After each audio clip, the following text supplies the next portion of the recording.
Welcome, Grimdarkers, to Tales from the Old World. I'm the barbarian librarian Dave Warhammer, and this is my trusty basset hound, cave squig hybrid Tobias. I mean, look at him.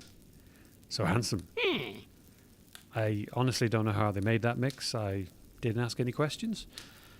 But so handsome, though. And this guy, this is Steve. Steve does nothing around here except stand there looking gormless. I mean, just a real waste of space. Fucking Steve. Right, Tobias? So handsome. Today we're going to talk about Warhammer Fantasy 6th edition, and we have a gathering of Warhammer veterans to talk through a variety of subjects, from the most bargain magic items to the scariest units in the game and how to deal with them, underappreciated magic laws and how to use them, rants about the filthiest army lists in the game, and lots more general moaning and complaining about a game we love. But please, dear Grimdarkers, do your old pal Dave Warhammer a favour and subscribe to the channel, as we're going to produce a lot of content coming up with lore deep dives, short stories, painting reviews, lots of advice about all editions of Warhammer. But really, it's only worth doing once we hit 1,000 subscribers to be worth keeping up. So as they say, twat that subscribe button. They don't say that, Tobias? My apologies. Ah, so handsome. On a side note, if you also hate Steve, let us know why in the comments. Let's get to the episode.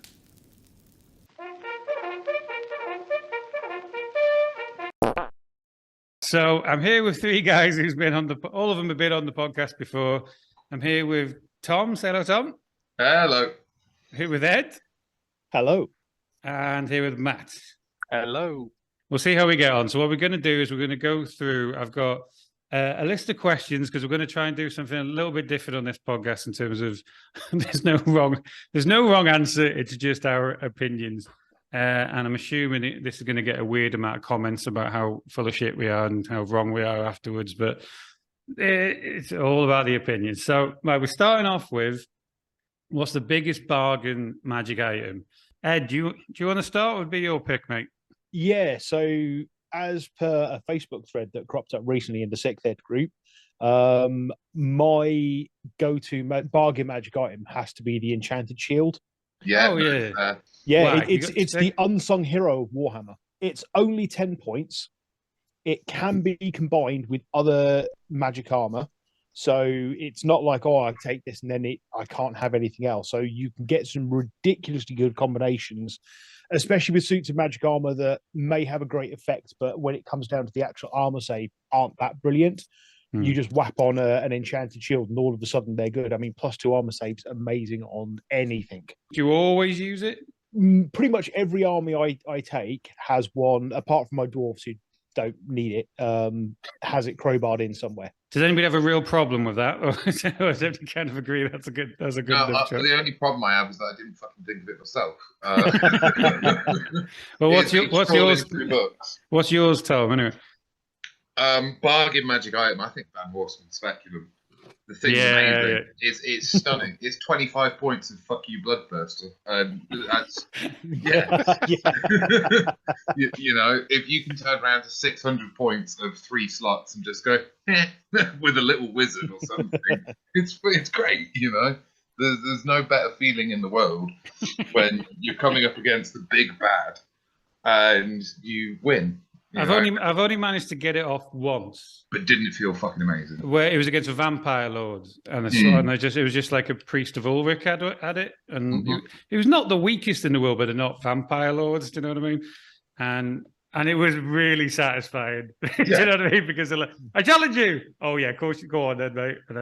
But I think if you're playing Empire or somebody like Cult of Uruk, who's kind of like Empire. Yeah, I'm very wary now if somebody challenges some wimpy little shouldn't be doing a wizard challenges you or something like that. You're like, what? You hope as the Empire player that you can bluff it your way out of it enough, and like, oh no, I spent the points on stuff else. You know, didn't do it.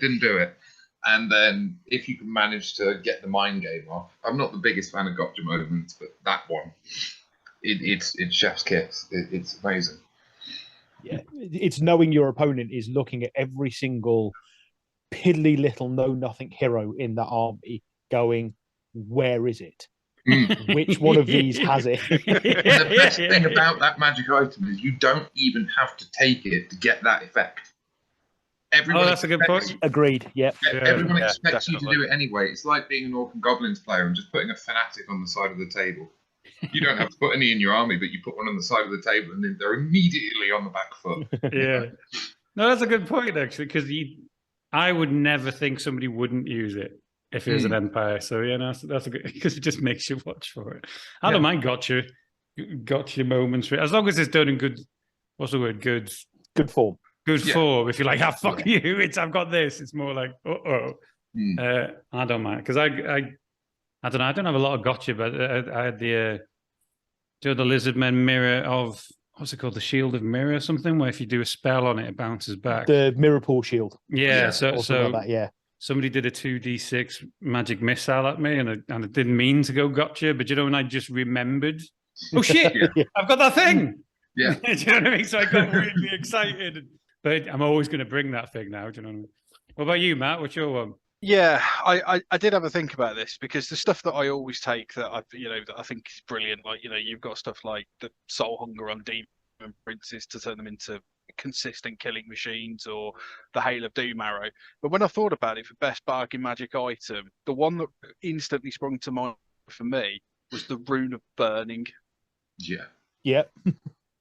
Because for 5 points, the amount of bullshit it unlocks for dwarves is ridiculous. Do you want to take people who might not know what it is? Just take us through what it is. So it's a 5-point magic item that you put on a war machine that makes it that gives it flaming attacks, which doesn't sound bad in and of itself at all, and it's not. But when you combine the dwarf rune rules, where each item has to be different, if you want both of your stone throwers that you've got in your army to do effectively the same thing, which Ed does every single time, or you want your or you want cannon to do it, or you want your bolt throwers to do it for what is effectively a 5-point tap, can just basically make your war machine horrifically consistent. That's why it's the most undercosted one, because and the thing is because it's flaming attacks as well, there's the odd occasion where that might actually be relevant. Yeah. Well, I thought. Well, I had treatment. Yeah, I had somebody, but it's one. Yeah, it could. But you do one wound, it causes panic, don't it? So, no, it doesn't. It with fire. No, with that's fire attacks. Or is that just the flame cannon. Ah, okay. Only the flame cannon. The big advantage to it is for that 5 points, even if you haven't combined it with any other runic items. For 5 points, that war machine now counts as magical attacks, which means ethereal creatures and multi-wound bases like spirit hosts, things like that, are no longer safe. Yeah. There is also that as well. It's completely undercosted, and it's essentially attacks that dwarf players just look at it and go, "Yeah, all right, fine." For 5 points as well. Yeah, it's kind of similar to my pick in a way, which is kind of. I've only really started using it, and so it's 15 points, but it's Venom of the Firefly, the Lizardman. So basically, it can make my Lord with a great weapon. It can make it poisoned and magical. And, which has been a big deal for me because I seem to play. I don't know if it's only because of the players I've been playing recently, where I played with a lot of vampire accounts with a lot of ethereal stuff in it. So it's always things that as soon as I just smash my Lord into a Banshee, that's no problem, and it's gone. If it's somebody actually catches it with a swarm, which tends to happen with the ethereal swarm, and they tend to, for some reason, roll a lot of 6s with a poison strength 7 greatsword. I actually, Dave, you're doing it wrong, mate. I know. Just play demons. Just play demons. You don't have to give a shit about any of that. But I also play demons a lot as well. And the fact that just the fact of making that greatsword magical gets rid of their ward save as well. Do you know what I mean? Yeah. So I think it's the fact that we've played lots of demons and vampires recently that's probably why. But it is only 15 points, and I think when you actually get down to it, it takes away the. Do you know what I mean? When you see if you think, fucking hell, what's going to get that Banshee who's coming up close, or I can just smash into a big chunk of demons. And has an old blood got 5 attacks? 5 attacks with a great weapon. 6 if you've got a Mark of Sotek and charge it in. Yeah, so that's that would be my one. Do we all agree? Does everybody all four of those are reasonable ones, or anybody thinks that are actually not a bargain? Oh, that's a surprise. There you go. Right, so next one, you've got the scariest special named character to go against. I've only gone up against a few, but I'll go through mine in a minute. But do you want to, Tom? So this was a difficult question to answer because there are genuinely some special characters where I'm just like, I ain't fucking playing against that. No. Well, give us the both then. Give us the one you've come up against, which is the worst, and then the one which you're like, I'm not even going to play it. So I've not really come up against much special characters since coming back into it, but I still have vivid memories of a wee nipper of getting absolutely reamed by Lord Croak.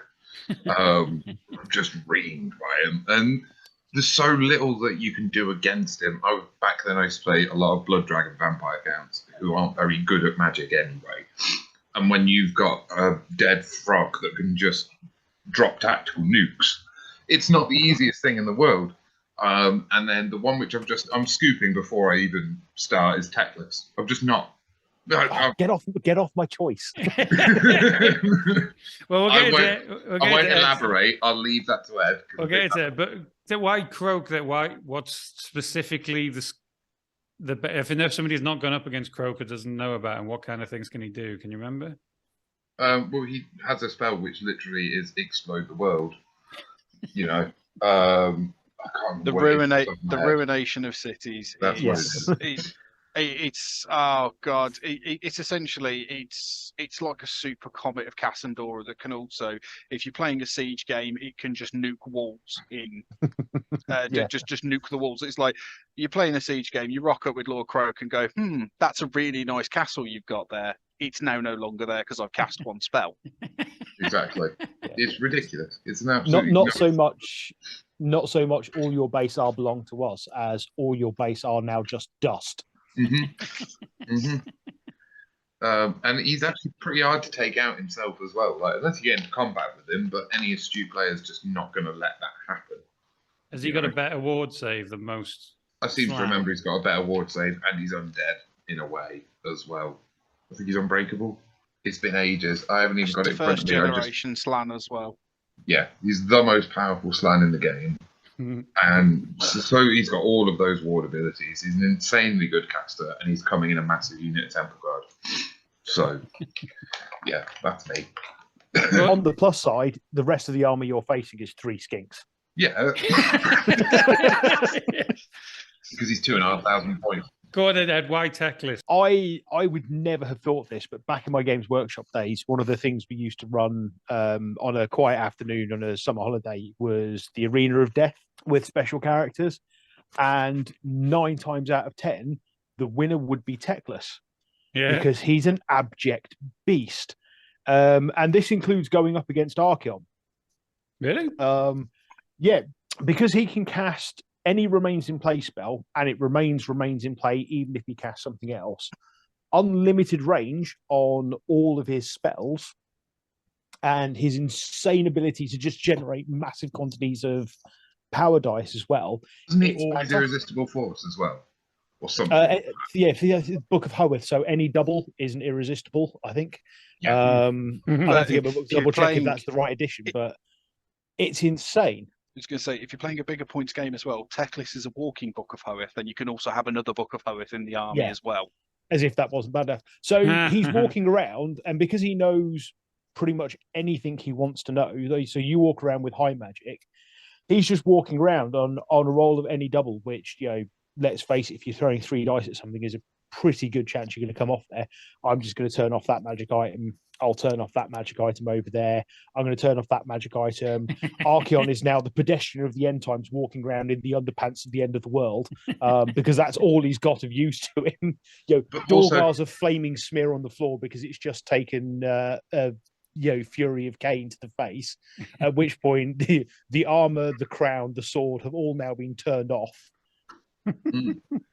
Also, though, Teclis not even that expensive. He's only like 700 points. It's like 630 or something like that. He's ridiculously cheap.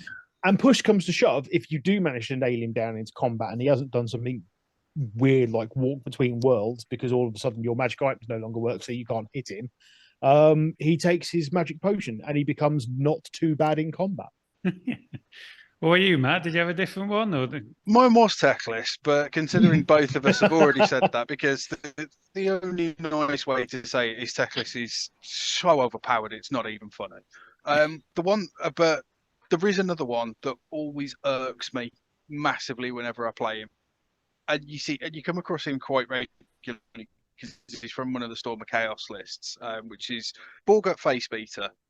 He's a special character from the Grimgor Ard Boys list, which you can always take him if Grimgor's not present, and he can be your general. But for 175 points, he's a Black Orc war boss. He's a Black Orc hero effectively. So he's got fairly, basic stats: weapon skill 5, 3 attacks, strength 5, toughness 5, all that sort of stuff. He comes with Drog's Dead Hard armor, so he's got a one-up armor save. Oh. But he's also got this axe that not only adds +1 to his strength, so he's actually strength 6, but he's always permanently affected by the Gorkle Fix It spell, so he can re-roll failed armor saves. So he's got a 1-up re-rollable for 175 points. That's not bad. Pretty But good. also, hang on, he's a Black Orc, so he quells animosity. He's also a bit like Crom the Conqueror in the fact that he, if he fights in a challenge, he effectively gets an additional strength 7 headbutt attack. And if the recipient suffers a wound from the headbutt, their weapon skill 1 for the rest of the face. Right. So if if he headbutts Archaon and he takes a wound, all of a sudden, okay, great, that's fine.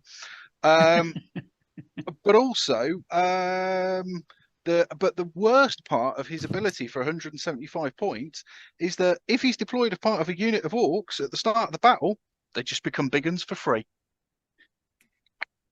That's actually Which is probably as much as he costs anyway. Exactly. For 175 points, he's busted.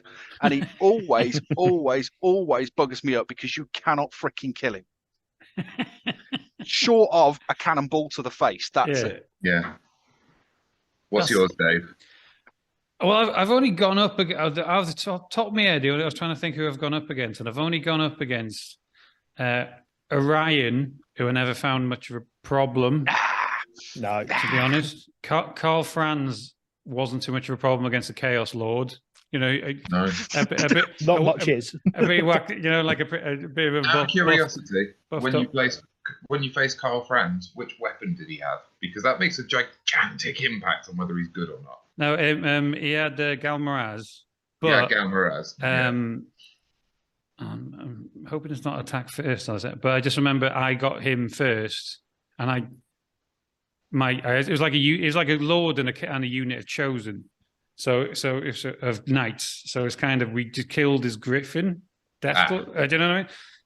And once he was off it, he wasn't that scary. Do you know what I mean? But he got a couple of the chosen, but then combat res, he was pretty much done. But the worst is Archaon, and it's not a what's the word, mind-numbing different one, but I just couldn't do anything against him. I disagree. Really? Because I've played with him and against him quite a few times, and he's killed himself every single time. Really? Every time. How does that work? His sword, if he rolls a 1 to hit, he can't re-roll ones. He's never allowed to re-roll ones. And if he rolls the 1 to hit, he hits himself with that overpowered fucking sword. And if you unleash the demon. Which by the time you've got an Archaon down to 2 wounds or so, it's normally happened.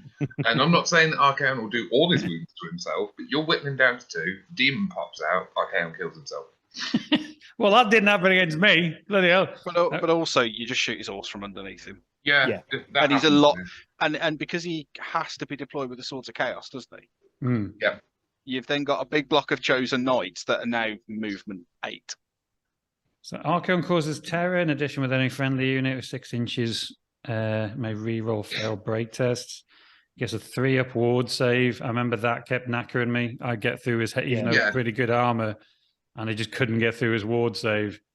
I don't know. I just remember going in a big U shape during you charging over, and then hit your next unit, into the side of them, and he was with other knights as well. So So fuck that guy. No, not that was not the. But yeah, no, I think the most interesting ones there is Matt's choice. To be honest, I think that's a good one, which is just the rest of them are their points worth, but 170 quid's a bloody So next one's most overrated unit. So kind of something other people seem to be scared of them, or right, but personal people. We'll start with you, Matt, this time, just to think. If you think, what is the unit that everybody seems to bang on about, but you're like, meh. Personally, I'm never scared of Chosen Knights. Yeah. Everyone bangs on about Chosen Chaos Knights, and everyone knows what they do, but you know, they're kind of just part and parcel of a Chaos army, and you've just got to learn to deal with them. I think is the only thing. It's like, yes, they are horrifically scary. They've got a 1-up save. They can be marked. They've got 2 attacks at weapon skill 5, strength 5, all this sort of stuff. But yeah, fine. But how would you deal with them though? That's the thing. So how'd you deal with them? Shoot them. Giant magical rocks. Yeah, giant magical rocks. The thing is, yeah, bat swarms. You shoot them. You put chaff in front of them so that, okay, great. You know, I'll use the example from when me and Tom were playing last night with his Strigoi army. Oh no, the Chosen Chaos Knights have spent 4 turns killing dire wolves. They've only got 200 victory points. That's a terrible shame. That's the other thing, is don't try and kill them. Just slow them down, stop them, send them a different direction. Yeah, slow them down, redirect them, move them out of the way. Or, I mean, if I'm playing my Dark Elves, I'll just pump 4 bolt throwers into them, and they're going to fail their armor saves eventually. Ed, what about you? It's a tough call. There's a lot of things out there that are very situational, but I plumped for Way Watchers. Oh, yeah? Yeah, they chew up a rare choice in your army. Everyone goes, oh, but they've got Killing Blow. Great. That only works on really heavily armored targets. You know, it's rare that you're going to get a multi-wound target out on its own, unless something's already gone horribly wrong, probably in the shape of a treeman, which is then more than capable of dealing with it anyway. And it's a 1 in 6 chance of maybe killing that, you know, that multi-wound thing. And if you don't roll a 6, it's like a waste of a rare. Sorry, Matt. They're not bad for what they do. I just think that there are a lot of points, and in a really silly slot. Why would you choose them over a tree man? Cool, Matt, in any way, shape, or form? I personally don't think Way Watchers are overrated in the slightest. Way Watchers are crap. It's a horrible thing to say, because I do love Way Watchers. I love the idea of horrifically sneaky elves, you know, popping out and shooting people in the face with bows and arrows. It's awesome. But if you're playing a standard Wood Elf army, as Ed said, they compete with the 2 best units in the army, which is Great Eagles and Treemen. In terms, you know, 2 of the best units in the army, should I say? Sorry. So they're already competing with that. Their bows are still only strength 3, and don't forget, because they are not Glade Guard, they don't have Glade Guard longbows. So as much as they get Killing Blow in short range, they're still strength 3. So, oh great, my 5 Way Watchers might possibly wound a Chaos Knight, but if they do wound it, they've got a 50% chance of killing it outright. Wonderful. But for the 125 point investment in the rare slot, and there's not enough of them in a unit to whittle down like an infantry unit or something like that. It's like might get a couple. But because they're a scout and a skirt, but because they're a scout as well, you don't want to take them in really big units, because you need to be able, as much as they've got the ability to deploy closer than other units, or did they still have that in this edition? I can't remember. They had it in the other editions. They could get they could get even closer. But even so, you're still going to take them in a massive unit, because if you've got a massive unit of skirmishers, then there's you can't hide them, and there's more of a chance of them being clipped by something. And at the end of the day, they're Wood Elves. They will die to a stiff breeze. I think they get a lot of. I think they retained a lot of kind of prestige from the 5th Ed book, where they were absolutely filth. Yes. Because you walked into a bit of wooded terrain and you died. And that's even before they strung their bows. What do they do in fifth? I can't remember. They've got the rule in the Chronicles book as well, I think. In the Chronicles list, I've picked up the wrong book, haven't I? But yeah, they essentially, if you charge them in wooded terrain, They've set traps. They've set traps essentially. So think of the Ewoks in Return of the Jedi sort of thing. What about you, Tom? What would be your choice? So up until incredibly recently, I was terrified of this unit. But after your event, actually, Dave, I'm not scared of them anymore. And it's Warp Lightning Cannons from Skaven. Oh, really? They can be very, very good. And when you look at them on paper, you think, that's busted. But you come into contact with them, and this is all on the caveat that the player controlling the Warp Lightning Cannons rolls crap turn 1. As long as they do that, they're dead. Because of the one simple reality of they have to run away when you make base contact with them. And most people who are using artillery deploy them quite far back on the table so they can get a number of shots in. It's just when you declare a charge, they just got to run, don't they? There's no... As long as you would complete the charge. That's the thing. So there's no declaring with your... They have to flee. Yeah. So there's no declaring with your movement 3 dwarves when they're 50 inches away. But if you actually connect with them, they have to run away. They can't stand at all. And they're a chariot, so they're pissing off into a wood. They fall apart and die. Yeah. They're Skaven as well, and Skaven can get quite high leadership and ranked units, but that thing by itself, it's not coming back. It'll just keep running and running and running. So as long as you can make it run away once, it'll either die or just keep pissing off. So they're not that scared. Don't get me wrong; they can screw with your day entirely if you don't deal with them. That's the only one. You're right if it doesn't go right, but the amount of times it goes right for them in that first turn. Do you know what I mean? See, I think the scarier things when people talk about Skaven shooting, every other bit of Skaven shooting, I think, is scarier than the Warp Lightning Cannon. All of it. Yeah, that's a good point. Even Poison Wind Grenadiers, if you can get them into range and actually use them, they're terrifying. Yeah, that's a good point. So as Skaven shooting goes, Warp Lightning Cannon's not that bad. The fact it's not a template weapon, okay, it hits everything in the line, but you're losing, 3? As opposed to if it's a stone throw, you could be losing 8, I'm just kind of realising now is what people listening to this, the people who've been fucking hammered by Way Watchers and Warp Lightning Cannon. These fucking people don't know what they're talking about. But I'm just saying, they're like Runes of Burning, Warp Lightning Cannon, Stone Throwers. I'm starting to feel very attacked by 2 of my most regular opponents. It's entirely true. Agreed. My choice is Hydras. I think just because people think that they're really good. I always put them in my Dark Elf list just because it was more fun having a big monster. Oh, they're awesome. They're just shit.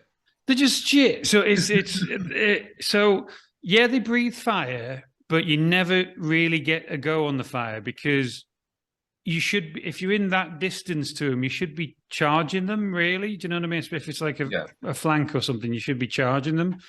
But you rarely get across it and the people say, "Yeah, but it's like a dragon without wings." It's like, yeah, it is. Without wings. Take the fucking wings off. And it just targets for magic, cannons, whatever you got.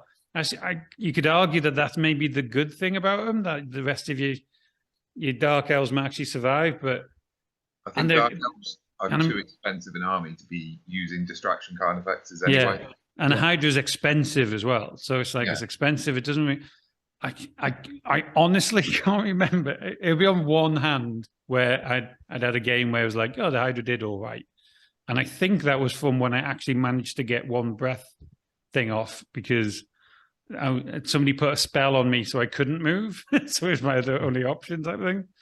But that would be my one. I don't know if anybody else has had good experiences with Hydra, but I can't. Is it only one template out of a Hydra or do they get a couple? No, it's just one. Oh. For 7 heads, it should have at least 3. I thought, Chaos Dragon, 2 heads, 2 templates. You'd figure the Hydra would too. And I know dragons can't, but it's just they would make it better if they could march and breathe, do you know, like the end of the march, like out of breath, then I'd probably Even if do. they were just movement 7, that would do so much. Just that one little bit. Yeah, more. Strength yeah. 6, you know. But nothing. I got nothing. Which seems, you'd be surprised how much it runs away. You know, quite even because you get a couple of attacks from the guys that are hiding behind them as well. I think, do you get 4 attacks? Because they got their 2 weapons. I can't remember. But even then, nothing. Fucking waste of points. Take 2. just could you just have a line of them, just hide us go. But I just I think it's if they weren't so expensive, maybe. And I try and I make my list based on just what sounds fun, rather than what could have nailed people. The Hydra upgrades are really good. Oh yeah, the Royal Hydra the Royal Hydra and stuff like that. They are. You can only have 1 Hydra upgraded in the army, but they are pretty decent. It was but they're not cheap to upgrade though either, because no, they're not.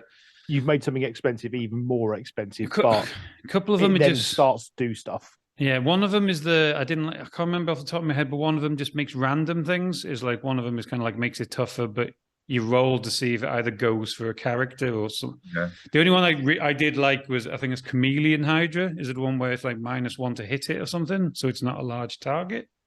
I think that was it, which did help, but it was like an extra 50 or 60 points to get that. Do you know what I mean? And I mean, I've always wanted to do the Beastmaster list, where I don't know if it's going to be any good.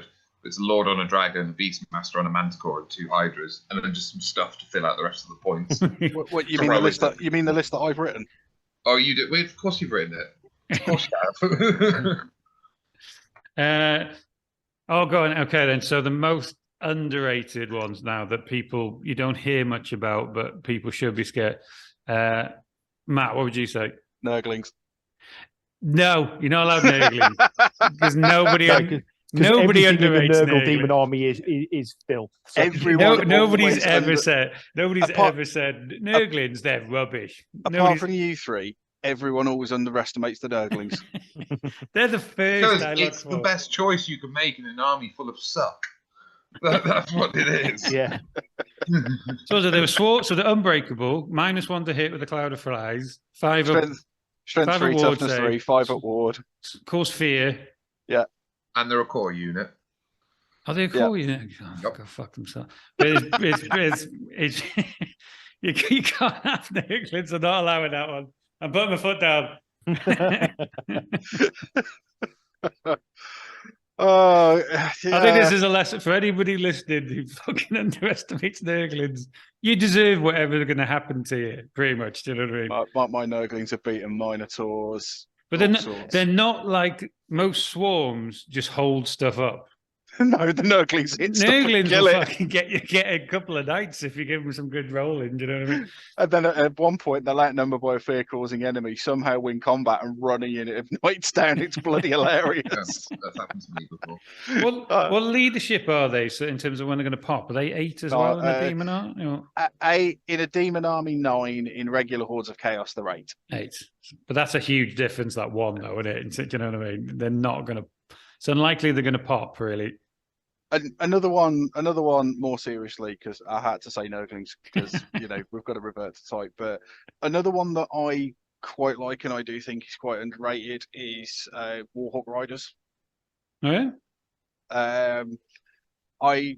The problem is, and the reason that you never see them is much like the rest of the special and rare choices of the Wood Elf army is. They compete with War Dancers and Wild Riders, which are just objectively better. But they're strength 4, so they can reliably. If you can't afford Great Eagles because you've taken a Treeman Ancient and a second Treeman because 2 Treeman's quite fun. Then you've got your mobility back that you need from your Great Eagles. Obviously. They shoot. The Warhawk Riders are strength 4. They're high weapon skill. They're a flying skirmisher. They can take on most other light cav and win because of that. They can hunt down dwarf war machines as well because they're strength 4. Because screw dwarves. Yeah, I do think that they are quite underrated and overlooked in the Wood Elf book because the rest of it is so busted. No, that's a good one. I'll accept that one. I'll accept that one. That's fine. I'm still waving the flag of the Nurgling though. Ed, what's your choice? I would say Dwarf Thunderers. Dwarf Thunderers, you give them a shield for +1 point, so they become 15 points a model. You take a minimum size unit of 10, you can go up to 12s if you think you're going to get the opportunity to reform before you charge in combat. I have had those boys hold up some serious combat units. You're a dwarf, so your weapon skill 4. The worst thing about you is the fact that you're strength 3. So you may not be doing much damage back, but you've got light armor, shield, hand weapon shield in combat. All of a sudden, you have a toughness 4 up save unit in combat with leadership 9. For a shooting unit that in most other armies, if your opponent has reached you in turn to charge and get you through, you've probably lost your unit of missile That's a good troops. point. Yeah. For dwarves, they've now become a fairly decent mid-range combat unit, and they will hold their ground in a lot of cases. If I could find a way to make them immune to fear and terror, they'd be absolutely unstoppable, because that's mostly what gets mine killed, is outnumbered by fear causing enemies. Yeah. Need some Slayer Thunderers. Yeah. But... You're shot on the way in, you're punched in the face on the way there, and you're not even guaranteed to run right through them like you would do with most other missile units. Yeah. Do you usually put them in one long line rather than ranking them up? Often will start them off in a long line, and then if my particular dice age has kicked in and I haven't killed as many things on the way in as I'd like to, you just reform and put them into a unit of 5 wide and then 5 deep. Yeah, and right. especially if you're up on a hill, because everyone forgets that if you charge up a hill, the unit on the hill gets +1 combat res. Everybody forgets that. That has saved my bacon more than once. Tom, what's yours? I'm going to say flagellants. They're quite often in an Empire army, your rare slots being used for more artillery. You never see him, I was doing an Empire list last night. That's weird. Just because one of my choices in a minute might be a swarm, but it's essentially an Empire swarm in a way. Do you know what I mean? Sorry. Yeah. But no, you really rarely see them. And I've got an Empire list that I'm playing with, and it's not particularly artillery heavy. So I took a unit of flagellants, and they were the MVPs of the game. Absolutely. Because if there's a scary unit I can't deal with, I throw them into there. They're pretty strong on the charge because they've got flails. So strength 5. They're high toughness. They've got 2 attacks, but they're going nowhere. And they're not that expensive for what they do. But also, all those points I just mentioned means they can deal with crappier units by themselves. So you can use them to chew through some lightly armored troops, or you can throw them at a unit of nastiness, even a monster or a dragon or something like that. And then the dragon's not killing all of them in one turn, and it buys you a turn to deal with them. In an army where you would normally use swarms or spawn or something unbreakable. How many would you put in a unit? How many ranks? I go big. I go like 24. So you could throw them into, unless the horses roll well, you could throw them into some chosen knights and hold them up for at least a couple of turns. I go max size near enough. I chuck a warrior priest. I don't think you can put warrior priests in the units, but I put one close by to just kind of help the champion out in there. The champion's also really good. Can quite handily deal with the challenge against a minor hero. 3 attacks at strength 5 on the charge. It's pretty good. You can only have one. Can you only have one unit? You can't have. It's not one of those rare choices where you can have a couple. Yeah, but that's a really good shout. I think because the more I get to, because my choice is jungle swarms. Simply because just for the role of the poisonous part of the getting them in the way, so you've got the usual pain in the arse way of holding people up. But if you got 3 of them, what's that? 15 attacks. You're gonna roll some 6s. One very nearly killed my dragon at your event. Really? Yeah. So that's what I mean. It happens. The only time Barney has died in a game has been to a unit of jungle swarm. That's Matt's bloodthirst. If you're not sure. I have a dwarf lord that would like to contest that fact, Matt. Did your dwarf lord kill him? Oh yeah, he did, didn't he? Yes, he did. So some He some stoned hazy his memories. Yes, he did. Was it obviously so traumatic you've just edited it out? Yeah, we were playing that game at like 2 o'clock in the morning, though, weren't we? It's no wonder We were. We can't have excuses. We can't just have excuses. No. There weren't. And any my knee excuses, hurt, and it was a Tuesday, and I'd eaten pizza 3 days earlier, so I was lethargic. We had been drinking. We had just played 3 tough games of Warhammer, Yes. followed by, and then we decided to unwind by just playing Playing 3 some more games of Warhammer. Everybody does that, don't they? It was like, if you ever like have an event where there's like I ever chose, we stay behind a little bit, didn't we, after playing it? Or Yeah, if you went to like Alex's Resurrection with one of the games at his house, somebody would get another game, even though everybody was knackered. But Why not? That's such a Warhammer thing. Right, now we're getting into Magic. So, who do we think? Start with you, Matt. What's the best law of Magic? I've got 2.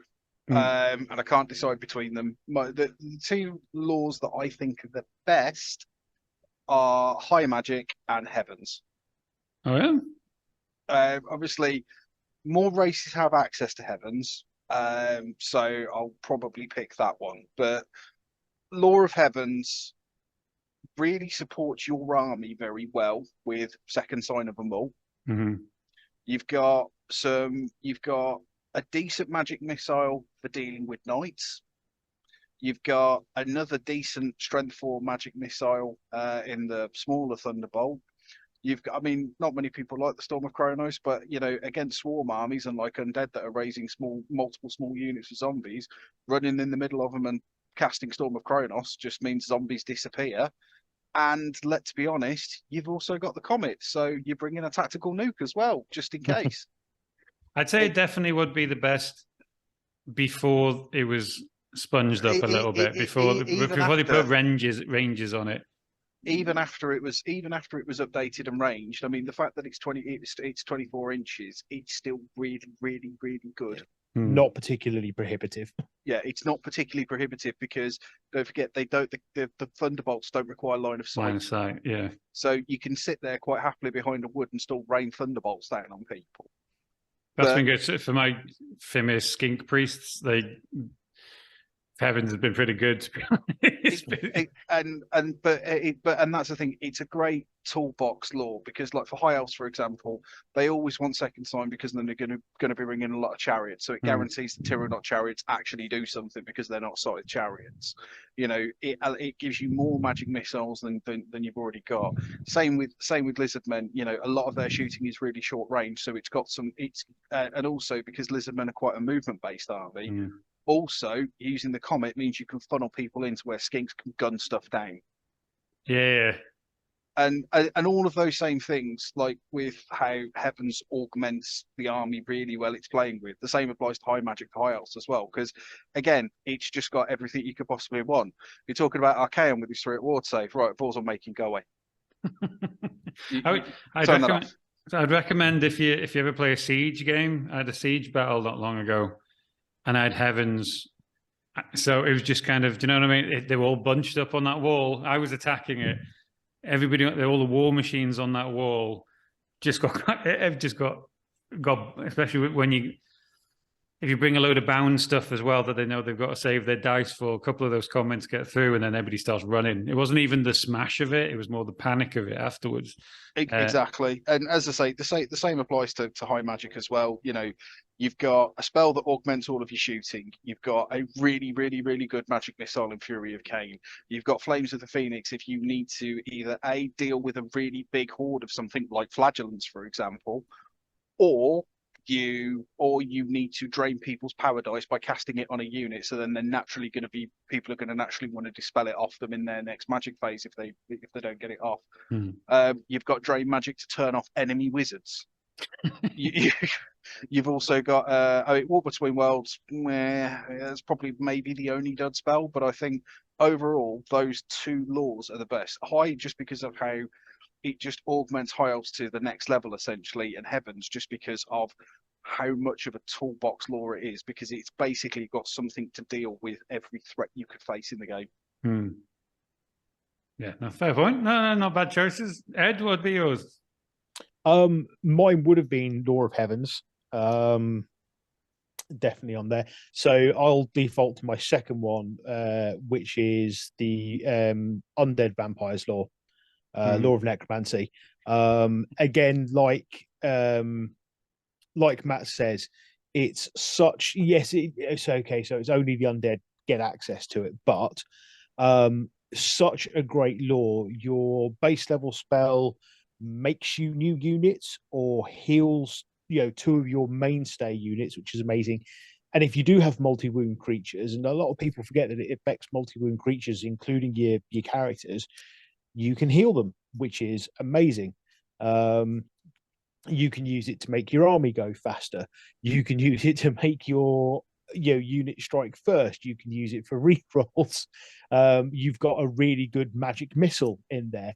It is just a ubiquitous. It covers all the bases you need it to cover. If you can get a good Curse of Years off, you've got. I mean, a lot of the time that'll go off irresistibly. So, because it's a high casting value. So you've either sunk a lot of dice into it or got a lucky double 6. So your opponent either can't stop it, but then in their next magic phase, you can't use it because it's such a high casting value still. It sucks a lot of power into trying to dispel it. You can't use your dispel, your spell scroll in the next phase. So your opponent's looking at, well, do I cast my own magic or do I sacrifice my magic to stop that? Because it's probably gone off on a key unit as well. You're not wasting that on a piddly unit of archers somewhere. Right. So the Law of Necromancy is just amazing.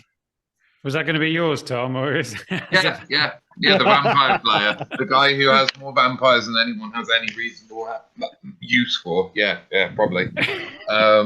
No, so I do have a close second, so it's okay because I thought it was going to happen. Well, anyway. I'll go on one thing with Necromancy just with you. It was just because I remember when we played a while back, wasn't it? Where I think you used magic well because you'd always get put, like the build, because I always try and keep the dispel dice for the raising or any kind of destructive one.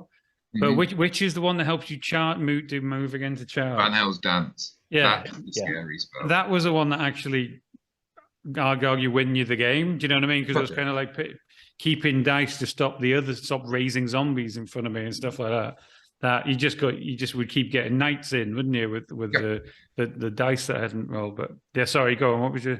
I was just going to say there is no bad spell in that. Normally, most laws of magic have a spell. Well, I suppose there's one which is Hand of Dust. But if you've ever had a necromancer clap a giant, then it's funny as fuck. I probably say that is it the Gaze and the Gash is probably the worst one, even though it's a good magic missile. Good magic missile, You know what I mean? But rather than them not being good, I'd probably say that's the one that you're not going to use the most. I'd probably say if you had the choice. My pick anyway is Laura Slanesh. I think it's a vastly underrated law that has the tools inside it to really break an army down. But you kind of have to think very asymmetrically when you're using it, because a lot of the laws of magic are very direct in terms of does damage like this, will buff like that. Yeah. And you have to look at the Slanesh ones and go, actually have to use this more tactically. Off the bat, you have a very good magic missile, but it's very short range, so you've got to be careful. It's D6 strength 6 hits, but it's only 18 inches. Very good, but you could. Slanesh is fast, but you've got to be careful still. You've got another spell in there which makes a target unit frenzied, even if it's normally immune to psych. So you can cast that on yourself, or you can cast it on an enemy unit, because it does D6 strength 3 hits at the start of every turn.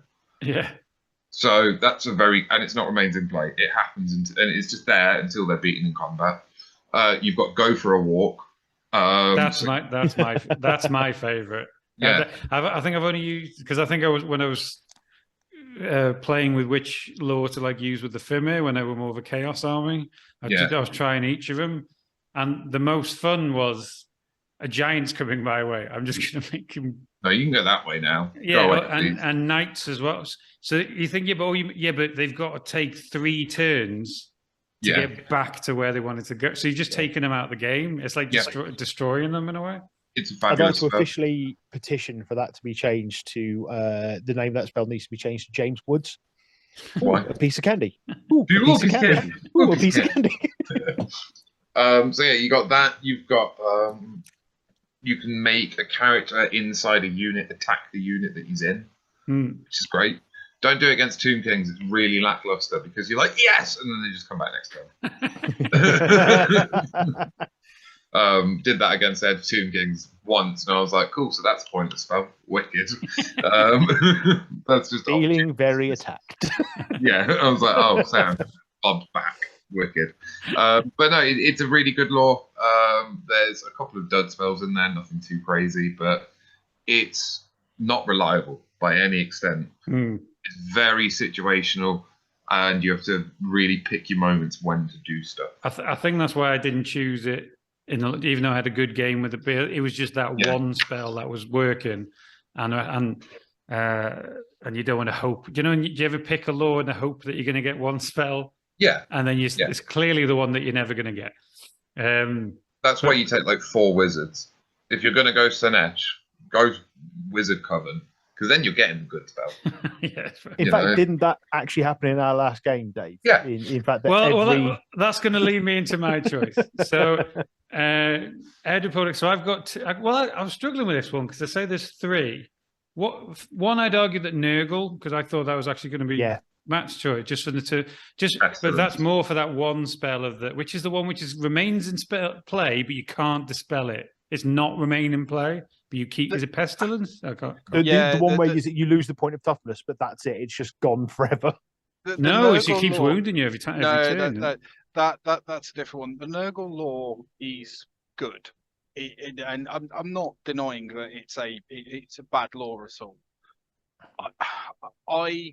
It's either that I struggle to use it because yes, you've got Pestilence, which is the remains in play spell, but not a remains in play spell that's just nonsense basically, which is fine. But the problem is the basic spell, which is take a toughness, it's a character sniper, take a toughness test or take a wound. Fine, it's great against elves. The not magic missile is very good because it's not a magic missile. It's just you take D6 strength 4 hits, which is great on a great and clean one, because it can just see over everything. And obviously, because again, it is not a magic missile, you can if you're in combat with something, you can still cast it onto them, so you've not turned it off. I think a bit like Tom said about the Slash one, you've got to really pick your moments for Nurgle to make it work for you. But if we're talking kind of, is it a powerful lore?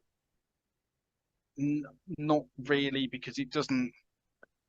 I don't think for what Chaos lacks in terms of kind of its army selection, it doesn't kind of help you. It doesn't fill in those gaps like a lot of spells do. It doesn't fill in either doesn't fill in those gaps, and it doesn't really kind of augment your own troops. I mean, you've got the half your weapon skill, and half weapon skill, all that sort of stuff, and stop people moving and that sort of things. But I personally, I just don't find those spells useful. So really, you're taking it on a level 4, giving them the Plague Chalice. If you've got it, you've then got 1 turn to quaff that Plague Chalice and get an irresistible off with it. I think the thing that needs to be noted about Chaos laws as well is that all of the Chaos laws are locked behind an expensive mark. Yes. And that's the other thing to take into account with them is you can take a Chaos Sorcerer and take basic laws, which are still pretty good, or you can pay 20, 40 points, or even more expensive as each, and put it on a combat hero, and then take that law. It's a big investment. And that's also the issue with the law, is the Mark of Nurgle, for what it does, is prohibitively expensive. Because I think it's 40 points for a hero. It gives them +1 wound and makes them cause fear, which is useful, but because it's only ever going to be, unlike the Siege law, it's not on a combat character. It's on either a Chaos Sorcerer or a Grey Shaman, or possibly a Demon as well. But it's even more expensive to put it on a Demon. You're paying a lot of points for a law that's not very useful. Where I would rather just take a level 2 with the Law of Fire because all of a sudden I now have a Chaos Army that has the ability to deal with chaff, Okay. which is the one thing a Chaos Army can't deal with effectively. I get it. No, that's fair enough. But my real two choice, first off, is the one Ed was giggling at, is the Law of Life. Now, I fucking love the law. I know. That's my pick for the next one. Oh, hang on. Right there. I'm going to explain what. So it could either be one of two ways, where I had one game and there was lots of woods on the tables. There was lots of hills on the table. So I got is it the Master of Stone and the Master of Woods? So every war machine that was on a hill got everybody that passed into a wood got destroyed basically, and anything next to it. And I just had the best game ever, and I was like, "This is it. This is look." So, you sweet summer child. But if you're playing somebody, there has to be. This is only amazing if there's lots of woods and hills on the table, and if your opponent is a shooty army. Because it's all about the rain in it, where it either gets like you can only hit on a 6 or it's all -1 to it. So when I went to play Ed, and I didn't really think it through, I played against his Tomb Kings, and there wasn't a lot of hills. And I just kept getting up, and I rolled for the 4 spells, which would just do nothing. So it was a waste of time, and that was on a slan. So do you know how much fucking points a slan takes? And so I was furious about that. Yeah. But if you have lots of terrain and you're going against a shooting army, I'd argue it's the best. But you've got to get those. What's the word? You've got to get those fucking. It was the fact that we were playing on a board that was filled with bits of stones and wood. That would have been amazing had you rolled them. I didn't get Master Wood, and I didn't get Master. I just got the ones that stopped you shooting, and you had one unit of bowmen. Yeah, on 4 spells on a 6-spell law, you failed to get to the 2 spells that were actually useful. I literally, because of slan, you can choose different laws, can you? I was literally just going to get those 2 and then move on to like Heavens or something else. And you kept saying, I should pick something else. No, I might get it. Yeah, I might get it. I should really pick something else, though. No, I'm going to stick with it. Yeah. Don't go to Vegas with me. It won't go well. But my final choice... If Dave puts everything on red, I'm going black. Yeah. And my last choice is the Dark Emissaries magic. So it's fucking awesome. Fucking, come on. It's so... Anybody who's played me, but Fog of Death. Go on, Fog of Death. Even if you're doing shit, Fog of Death can literally win you the game in one turn, or lose it for you. Or lose it. Yes, that's the fun of it. Yeah. So it's if you don't know, it's like I remember, like when we played Tom against your vampires. I remember you were hammering me. The only thing that kind of got me back in was that fog, literally. So my vampire counts army is like 80% chaff in terms of models on table, and that one spell just went none of that. It only does well against toughness 3. If you're going against lizard men or dwarfs or something like that, it's not going to do that much. But if you're going against elves, gobos, undead, then you've got that other spell in the Dark Emissary one, the top spell, which is just you can just fuck off, fuck right off, go away. I think it's like 12 to get it off, but there's no save. Is it no ward save as well? No, it's just go. Leave. It's just boom. It's just like pick it, and it's not even. It's just pick a guy. I think it's short though. I think it's only like. And it does some sort of test. So you've got to be close to him. Or something like that. And it just... It's got strength 5 magic missile. There's another one which causes panic. But the Fog of War, if you don't know, as soon as you get it off, every single unit in their army, in your enemy's army, gets D6 hits, strength 3 hits. But you've also got to roll on yourself to get...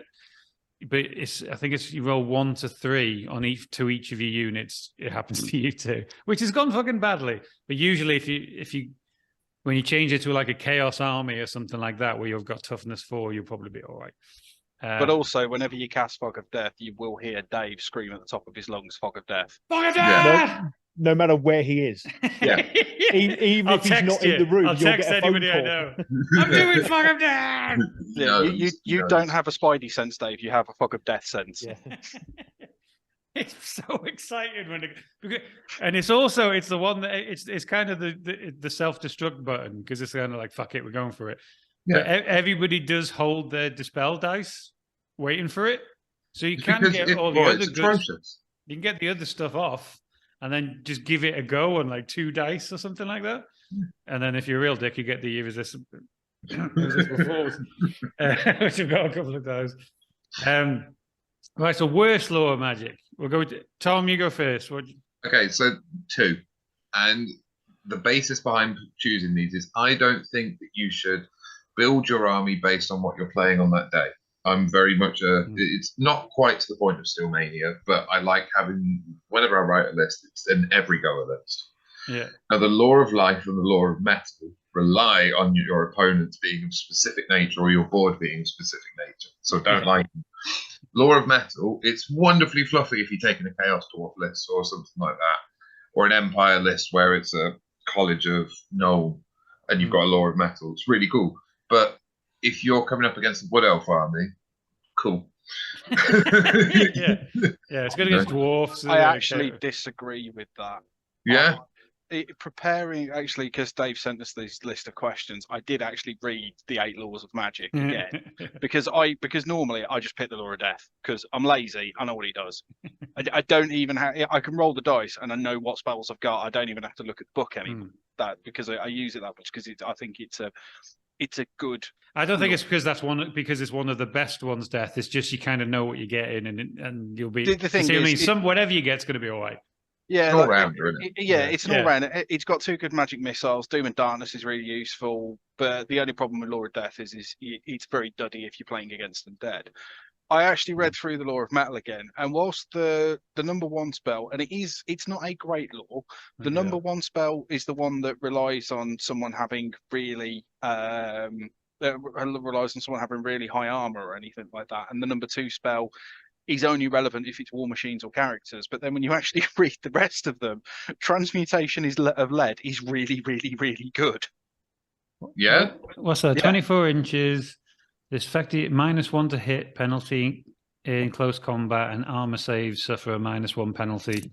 Yeah. So all of a sudden, those chosen, like Chaos Knights, for example, chosen Chaos Knights have now got a 2-up armor save and hitting you on 4s. Or no, this is what I'm saying. Metal's really good if you go up against someone who's really good in combat and is heavily armored. But even against, but the thing is the fact that they are -1 to hit is horrifically good. The next spell, the Magic Missile, which doesn't rely on armor saves, it's just 2d6 strength 4 hits, flaming attacks. Again, if you're playing, it's but it's still 2d6 strength 4 hits. Yeah, ignoring the fact that it's flaming. What was the next one? Law of Gold. The 5 Law of Gold turns off a magic item for a turn. Great, that's ridiculously useful. And the Bane of Forged Steel, which is the last one. So your weapons don't work anymore. Yeah, it turns off weapons. So the thing is the first 2 spells are pretty naff and situational. The rest of them are actually pretty good. I would, so I still rank them in the bottom. My other one's Law of Life. Sorry, Tom, but what you're basically saying with metal is don't take it to an event. Do you know, like you don't know who you're going to play and things like that? Well, but even if I'm not building my list for an event, I build my list to it's a catch-all, If I'm playing you next week and you say I'm bringing X army, I'm not going to build my army to tailor against it. I get it. I'm not a fan of it, He totally does. Sneakily, though.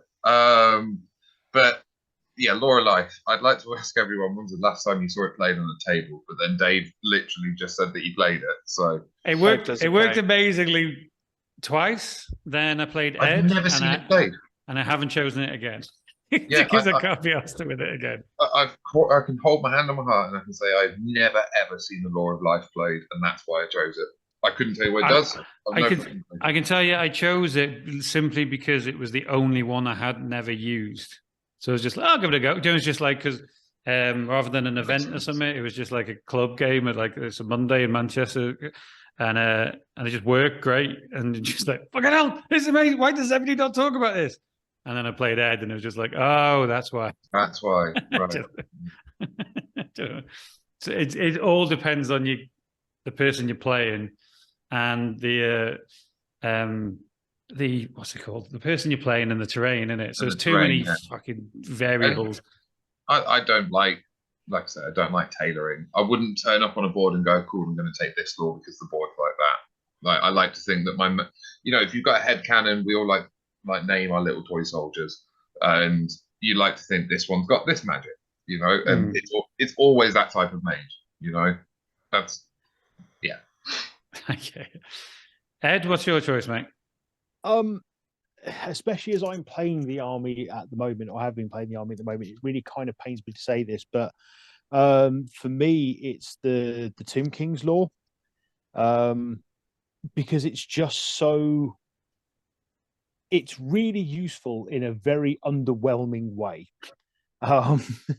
So you've got the Raise the Dead spell, brilliant. It can be cast on anything, that's great, but it only brings back D6 skeletons, and it can't raise new units. So the only advantage it has over the vampire law is the fact that it can heal absolutely anything in the army, but it's only D3 wounds or D6 wounds, so it's not as good as you often need it to be, especially for replacing a lot of chaff, because your skeletons aren't brilliant, and you're in an army that doesn't have a huge amount of armor saved everywhere. You've got the movement spell, which admittedly can be amazing, but each unit can only be affected by it once.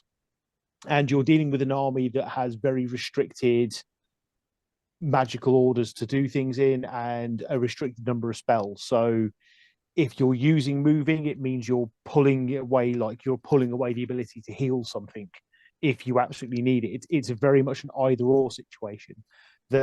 Everybody gets an attack in combat, brilliant, but it's only one attack. And you're on very, if you cast it on something like Sharp Tea, that can be absolutely brilliant, but on your average skeleton warrior, not particularly useful. Yeah, you tend to get hit from a Tomb King or a Prince in a unit. That's great. I'm going to argue against that. Okay. Mainly because I played why you're wrong. I made you peacefully, and I'm going to explain why I'm right. But there's a big if you come with a Casket of Souls as well, because a Casket of Souls is so fucking terrifying. Because you can dispel the Casket of Souls, can't you? I'm keeping that's why I played the massive mistake I did when I played you. I was keeping all my dispel dice so you were getting other shit off while I was hoping. I object to your objection. The fact that you have to spend 165 points and a rare choice to sap that out is, I actually think, an argument in my favor as to why it's not such great law. I think the casket itself compounds the biggest problem of the Tomb King's magic, which is its predictability. And that's its weakness. When you're going up against it, you know exactly what's coming. There is little to no guesswork, whereas in any other magic phase, you're not quite sure what your opponent's going to cast. It's pretty much laid in front of you for Tomb Kings. It's very, very, very obvious what each and every page is going to do, and you know exactly when they're going to do it. I don't know. I just argue that, I don't know, if you didn't have that Casket of Souls, you'd use more dispel dice to stop you moving in and stop everything else. Like you were moving people in and adding wounds to your bone giant, who we just couldn't get rid of, wouldn't you? So he just stayed there, topping up his wounds as everything else kind of moved forward. While I was just trying to, because I knew that your fucking casket was going to hammer me. So, but that was probably the mistake I made. But only because I've been on the wrong side of it. I've only played Tomb Kings a couple of times, and the first time was with a Casket of Soul. They just kept getting it off and was absolutely leathering me. I've seen it leather other people, so I think it's just the experience of seeing it happen type thing. Do you know what I mean? But the issue that I find with the problem with the Tomb King's law is if you don't have adequate magical defenses, it can be very, very, very oppressive. Especially if you're playing someone that's taken 2 screamers, catapults and all that, because all of a sudden facing 4 stone thrower shots a turn is not fun for anyone at all. But the thing is it can be oppressive, but at the same it can be oppressive, but at the same time, it's good, but only in certain builds. I think is the thing, because, like, for example, because the problem is you can account for some of the predictability for it if you've got two screaming skulls, for example, because you've got the two leech priests sitting around it that are casting it on each of them. So you are keeping your dispel dice for that. But then if you're doing that, then you can't stop the magic movement, which is what will actually win them the game.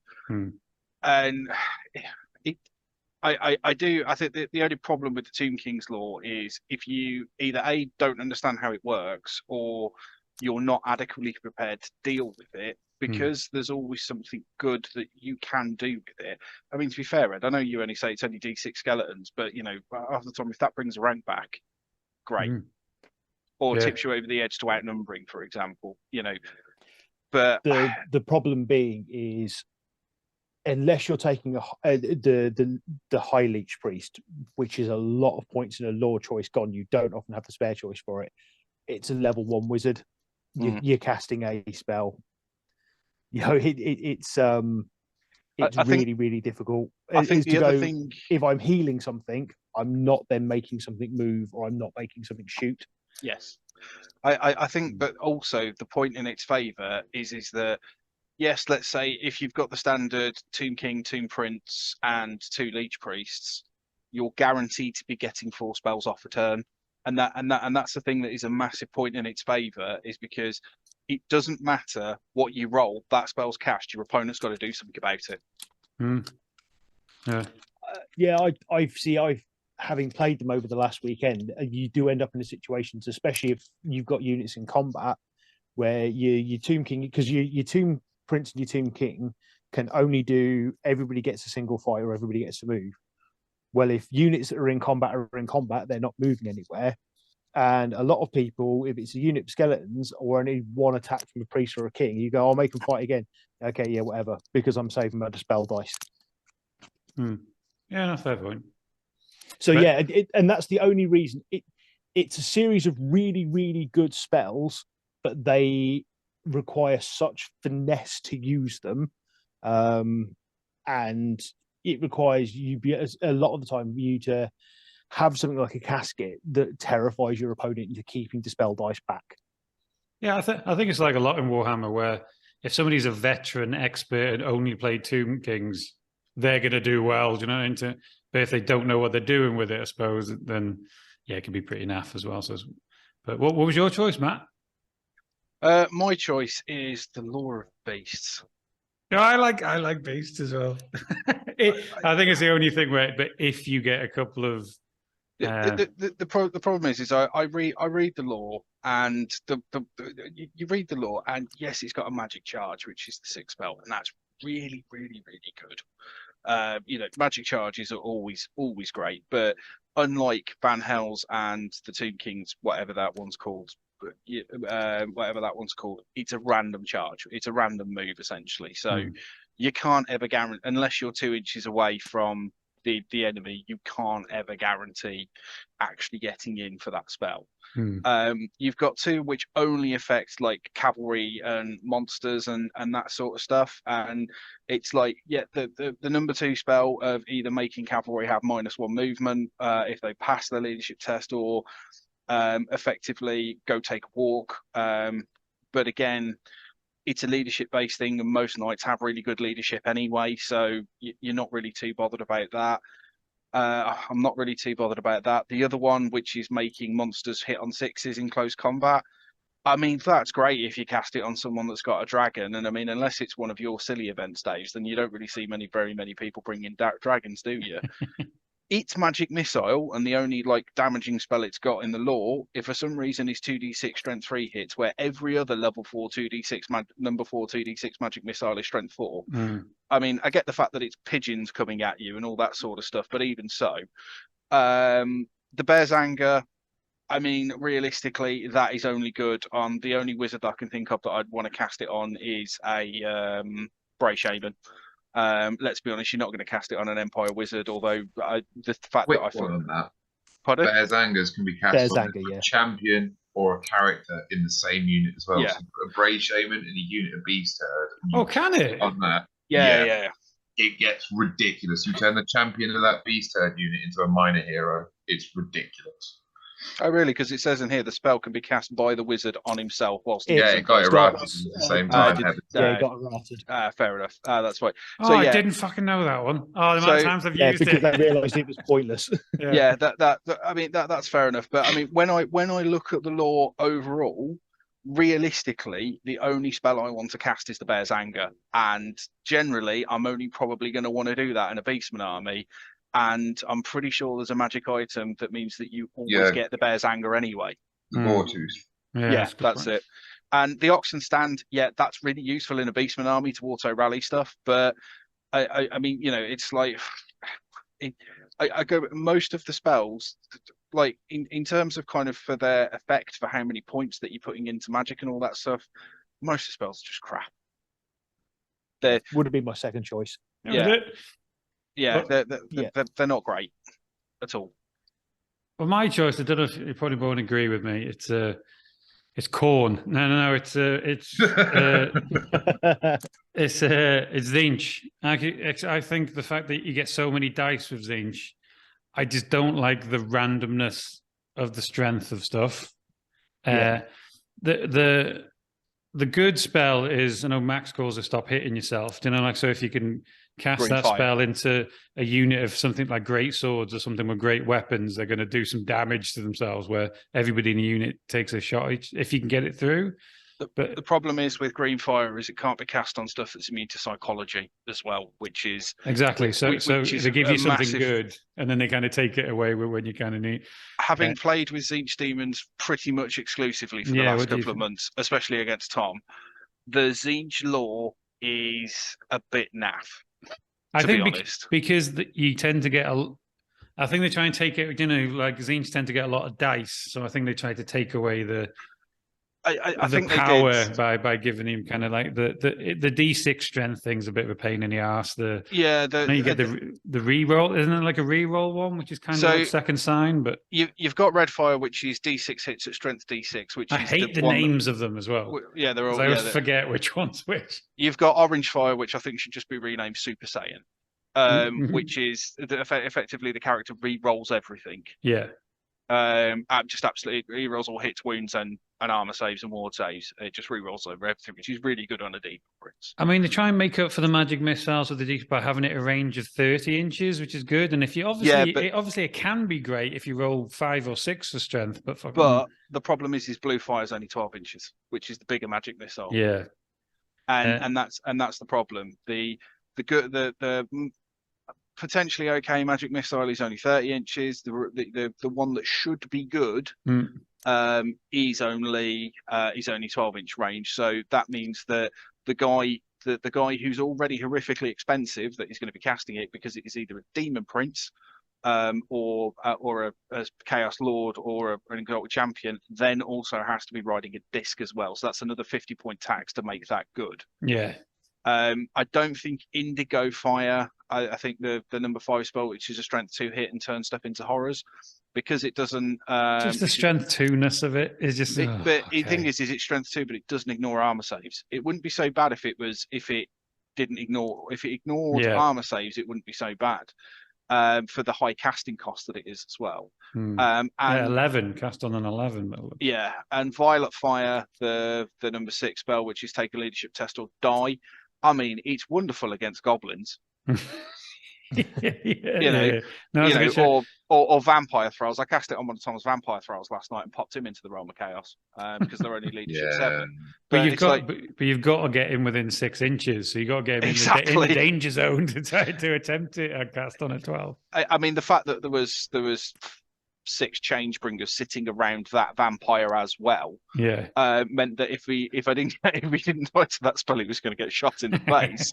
But again, it's like all the really good spells are really, really, really, really short range or really high casting cost, or they're just too random. The only good spell is stop hitting yourself. Yeah, it's the randomness of it. It's kind of like, well, sorry, couldn't get to the mute button in time.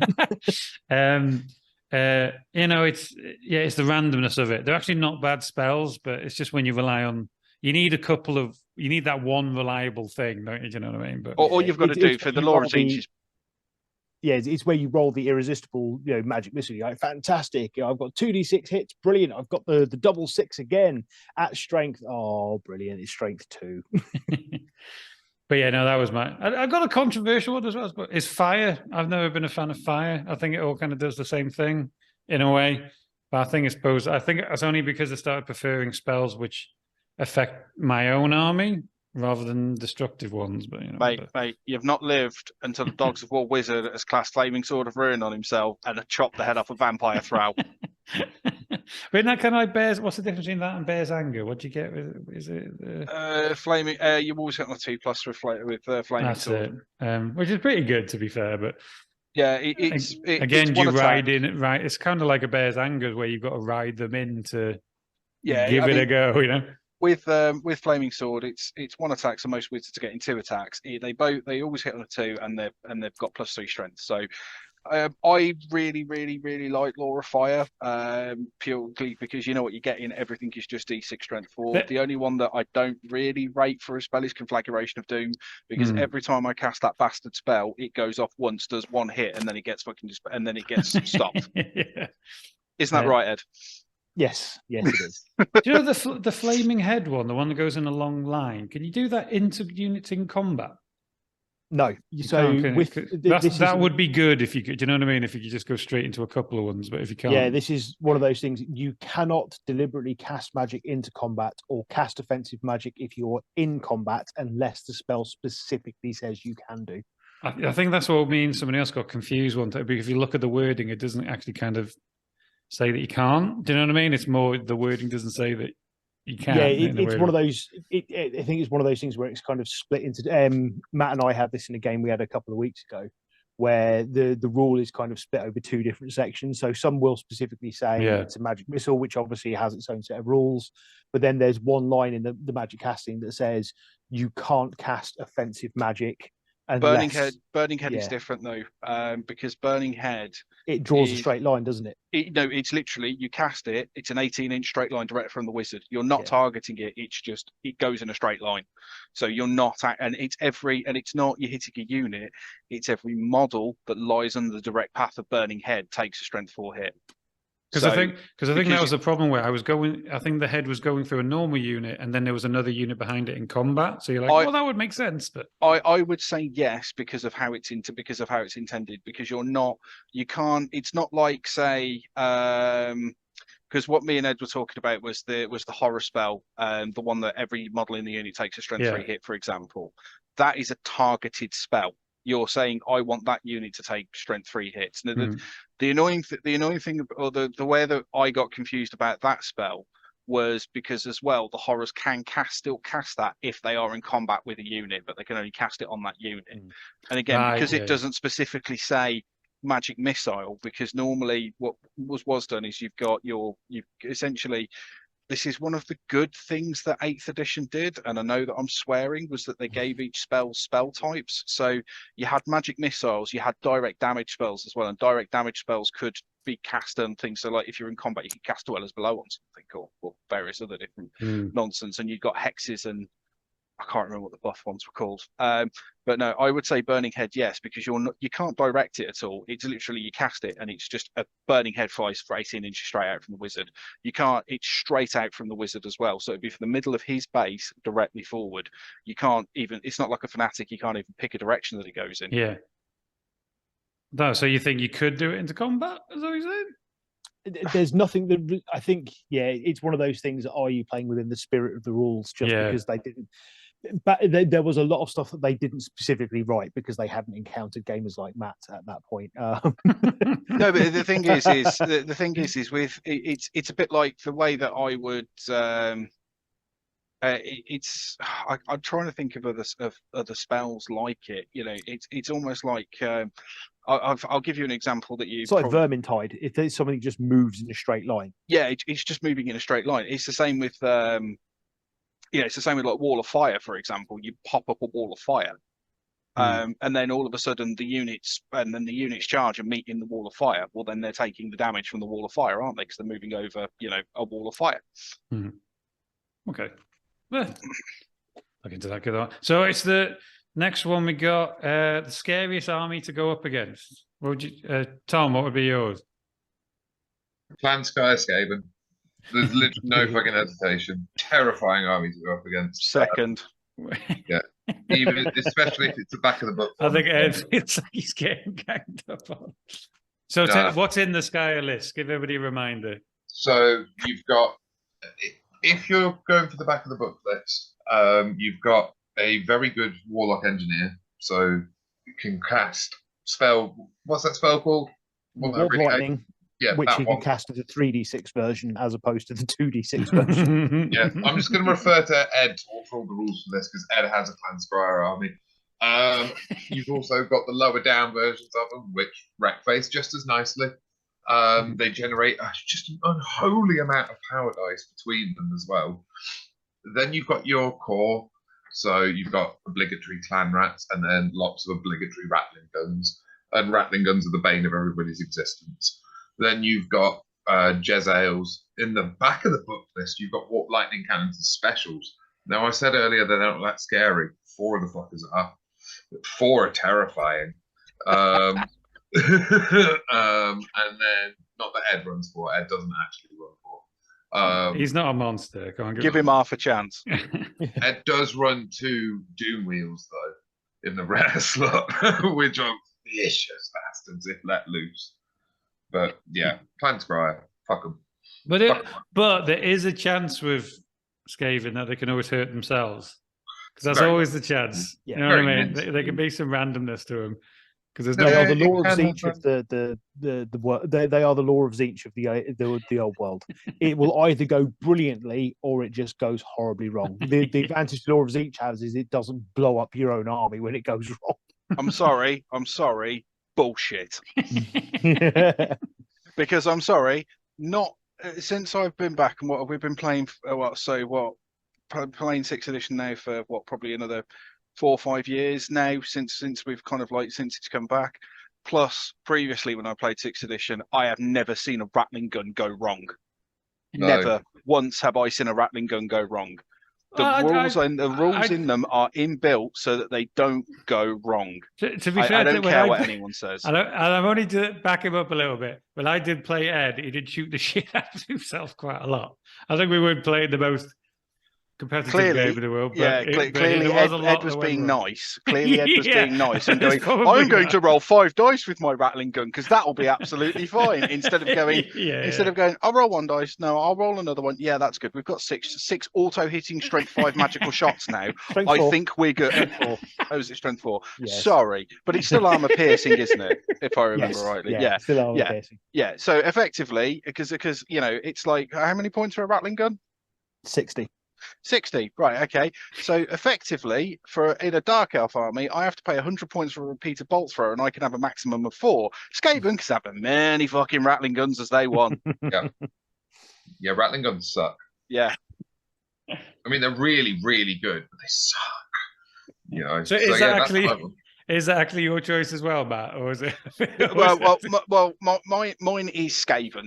And it's not scary because the problem that I have with Skaven is there are 2 types of Skaven army, and there are only ever 2 types of Skaven army that you will encounter.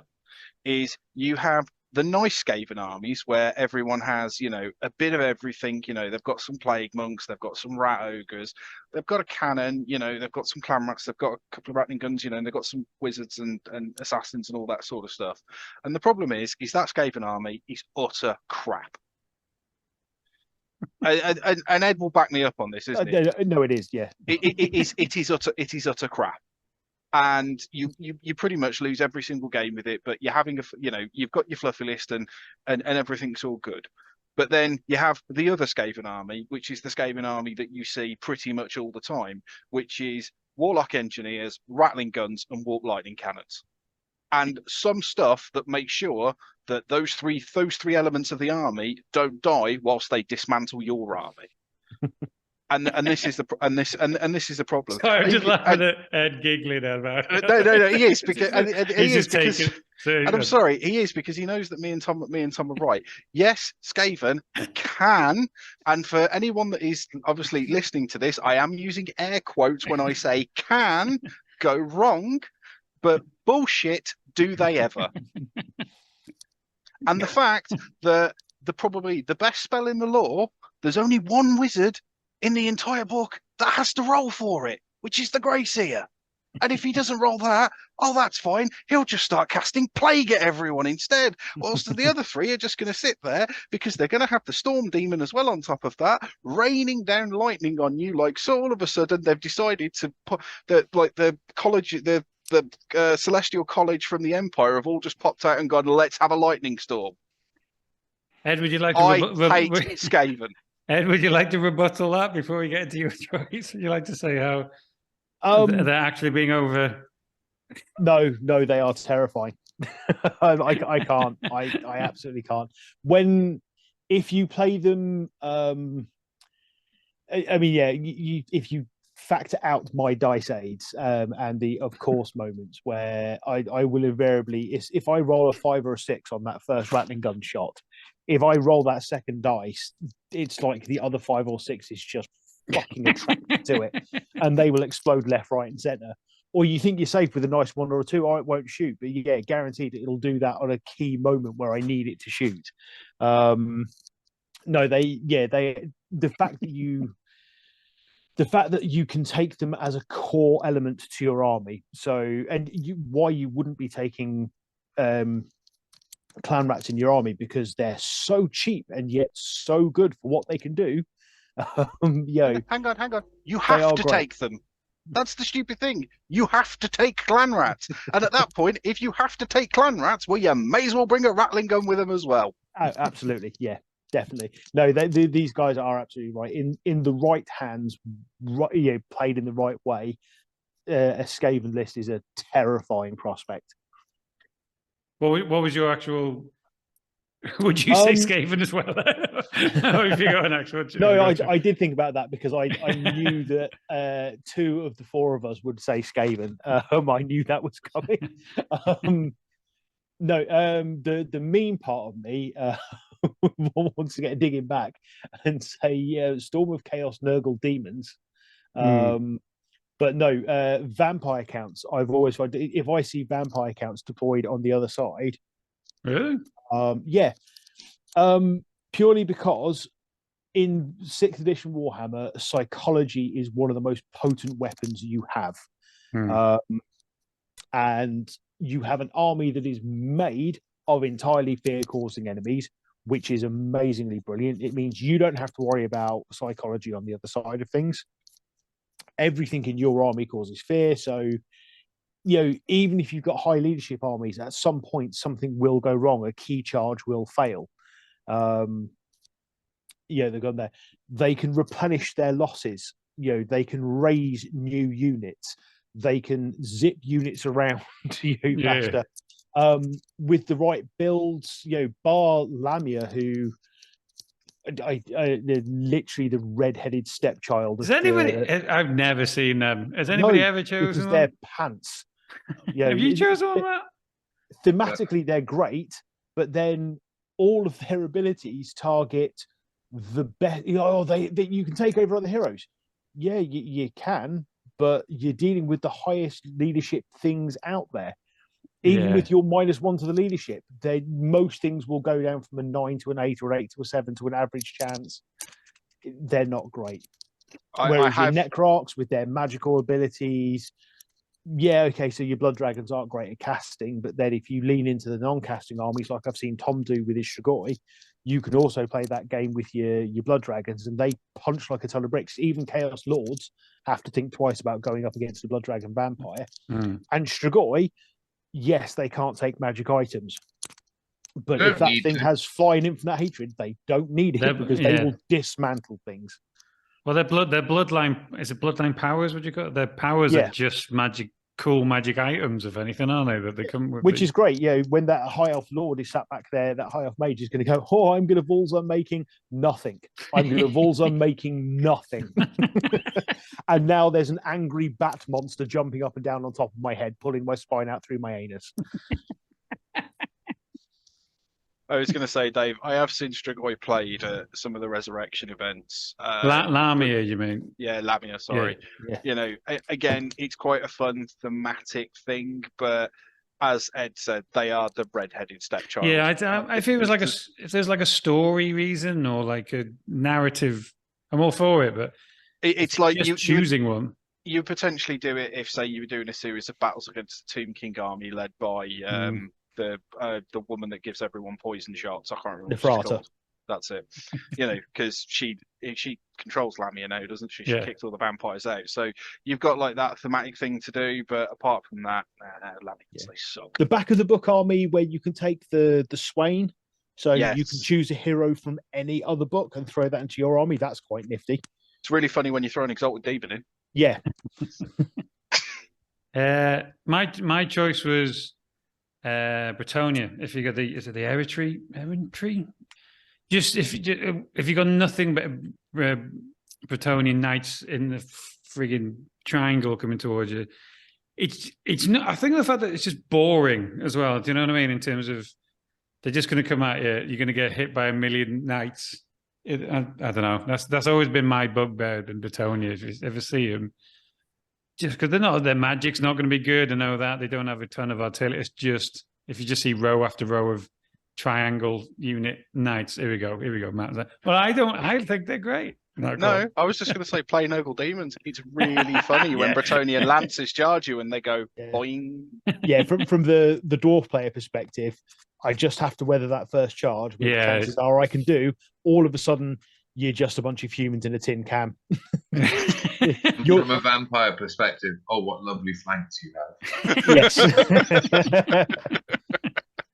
No, I suppose that's the thing. If you survive that first charge, you'll usually be okay because they are only humans at the end of the day, aren't they? But it's just sometimes you see the amount of dice they're rolling, and just go fuck yourselves, Bretonians, and they're just boring. I just think they're boring.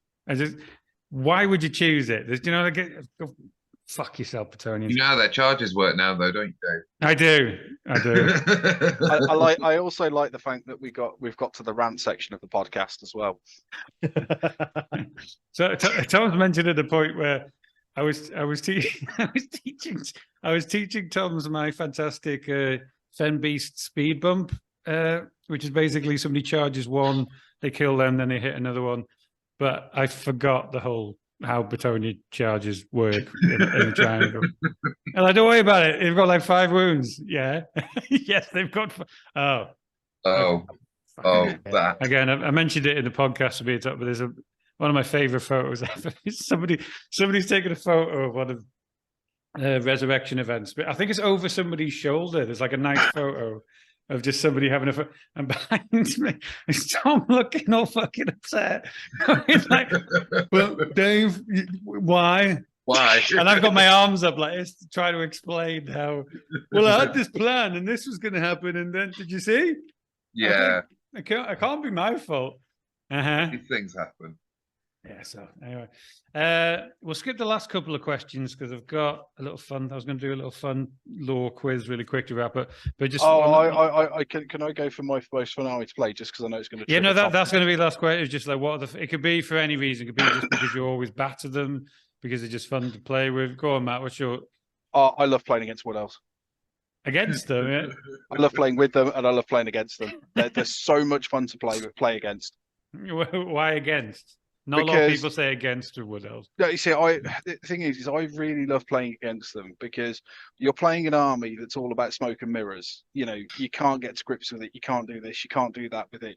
So it makes you have to think and play the game in a completely different way than you would normally play. You've got to be really careful about how you trap units. You can't just do your, you can't just do your standard deployment against Wood Elves. You've got to think about where you're placing units, how things are angled, because the little fuckers are going to be everywhere. Yeah. And they're going to be hiding in terrain, and you've got to work out how to get them out of it. And that's what I love about playing them, because it forces me. It's why I love playing with them, but it's also why I love playing against them, is because it forces me to play differently than I normally would. You know, in all honesty, even if you lose those games as well, the ones that you've had to think, rather than just the usual, if you got like a certain type of army where you just walk forward type thing and you've got to think about it, they're always the best games. And also, if you manage to trap a competent Wood Elf general to the point that he loses the game, you sit there with a smug, you engage smug mode and think they're going, I've got you, you bastard. Rattling guns go burr. What's yours, Ed? Would you prefer fighting? Or just the most fun, usually? Fun, it's probably fun to play with and to play against. No, to play against Orcs and Goblins. Yeah. It's the same answer for both Orcs and Goblins. If I play with them, if it goes right, brilliant. If it goes wrong, of course. And it's the same thing sitting across from the table with the Orcs and Goblins. You were just like, who knows? This is either going to go really, really badly for me, or they're all just going to conveniently stand there whilst I kill them. Yeah. But either way, though, it's going to be a really fun game. Yeah. With green screen's going to be my choice because they just always. I seem to always do well against them, but even if you don't, it's just the animosity thing's always fun when a kid goes badly. I love their what's their unique miscast table. Yes. That's fun. It just that could go really wrong for people, or it could go kind of weirdly right for them as well. Do you know what I mean? The spells are weird and fun. Do you know what I mean? But yeah, no, and I always seem to kind of do all right against them. What was yours, Tom? It was Orcs and Goblins. Oh, is it? Yeah, they're brilliantly fun to play. I've never played with them, but against them, they're the only type. They attract a certain type of player as well. And those players always seem to be the ones where they're just like, I don't really care what the result of this game That's a good point. They're fun players. If I win or I lose, exact same feeling at the end of the game, which is I've rolled dice and models have died. Yay, fun. And they don't care whose models have died. They're just like, we did a thing. That's a good point, actually. You're right. You want cavalry, they've got cavalry. You want war machines, they've got war machines. You want infantry, they've got it coming out the Wazzos. You want monsters, they've got monsters. They just have everything. Yeah, they're great. You do damn it. Like obviously the fanatics, a big fat unit of Black Orcs could be quite scary, especially if you put a boss in it as well. Do you know what I mean? But yeah, that's a good point. In the fact that usually you don't really get an Orc and Goblin player going, oh, fucking, I was trying. Oh, I should have won that. And it's not. It's always not that person, is it? Which is cool. No. Yeah. That's what I've encountered it once or twice, and you are sat there going, "Did really? You read the book before you started playing? Like, what part of you made you read the book and went, "This is a tournament-winning army"? It's not. This is. I'm having a great laugh on a Sunday, seeing what happens when you throw a ribbon at the dragon. They can win tournaments.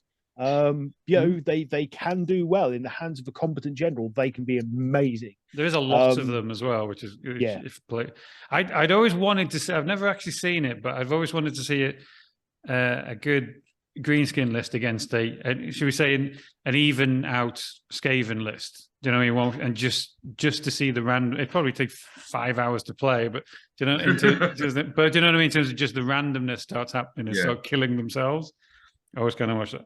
So, anyway, what I'd do is I thought Are any of you shit with the law, would you say? You're not just hobbyists and don't know the law. I've listened to a podcast or two. So I've got some questions. We'll do a quick fire question round to start.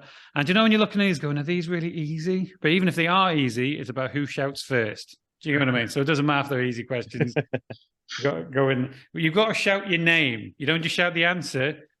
So I will not accept answers where you don't shout the buzzer, which is your name. Do you get what I mean? Okay. So even if you shout the right answer, then somebody else just says their name and then repeats. You get the point.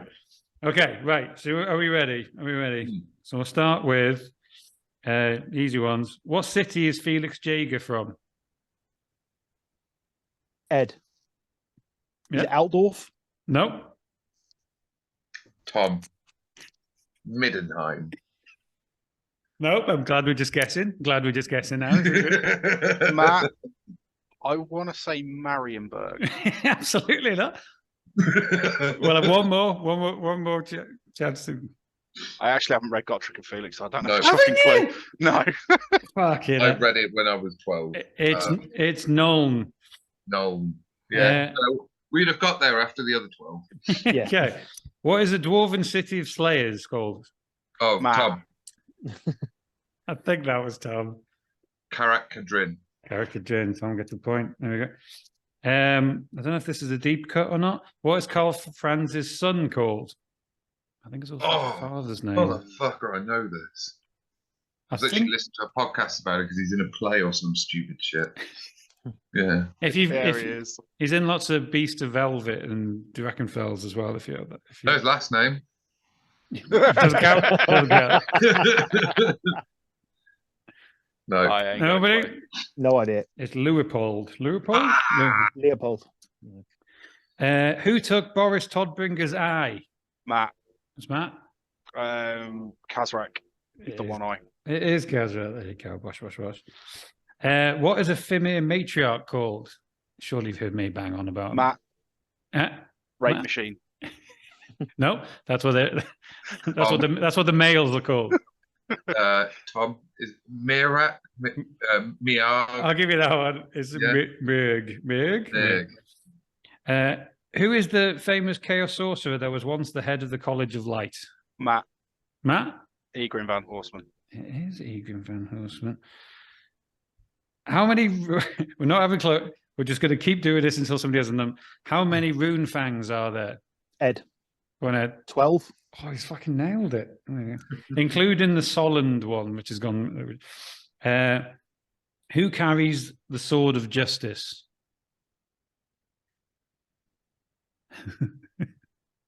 Matt. It's Kurt Helborg. No. Tom. Go on, so. Eltharion. Ed. No. Ed? Ludwig van Schwarzhelm. Yes, it is. Oh. You would nail it because the two, it's Kurt Holberg as the other one, which I think is. I knew it was either. Yeah. There's two of them in wasn't there. one of the There's two. Sword of 'Cause you've Justice got- and the Sword of. Yeah, I can't remember which one's which because one's the banner bearer and the other one's like the Empress Champion. Yeah, thing. Ludwig is the banner bearer. Ludwig's the That's banner. it, yeah. Why can't Skaven dig a tunnel to Uthuan, the High Elves? Tom. Go on, so. Because of the sea and magical protection. No, that's what the fleet kind of stops them now. But Uthuan is the only country that they can't dig to. Yeah. Oh. Do you know why? No, I thought the sea was enough. No, It's Skaven law, so it doesn't count as far as I'm concerned. no, it's actually the elves' law. If anything, it's like It's a floating island. Tom, it's a floating island. That's right. It's not Yeah. actually on. It's actually floating on the. It's like Yeah. magically floating on the top. So don't Good guess, know Tom. Yeah, that was a total shot in the dark. that. Who carries the red blades? This is going to be some obscure Dogs of War character, isn't it? No, No. I'll give you. He's in Total War. Ah, And his opening animation, he swings around some red blades. is it Octopus face. Gotta say your name. You gotta say your name. Matt? Yeah. Matt. Oh, I've forgotten his name now. Oh, Somebody else had it? Loki Felhart. It is Loki. Yeah, I said octopus face. That's half a point. What was the name of the high elf mage that created the vortex? Oh, Matt Matt. Calador the First, wasn't it? That's his Was that- first name. I need a Oh, Calador Dragon Tamer. That's the one. You nailed it. Who is the Skaven ruler of Clan Moors? It's Warlord.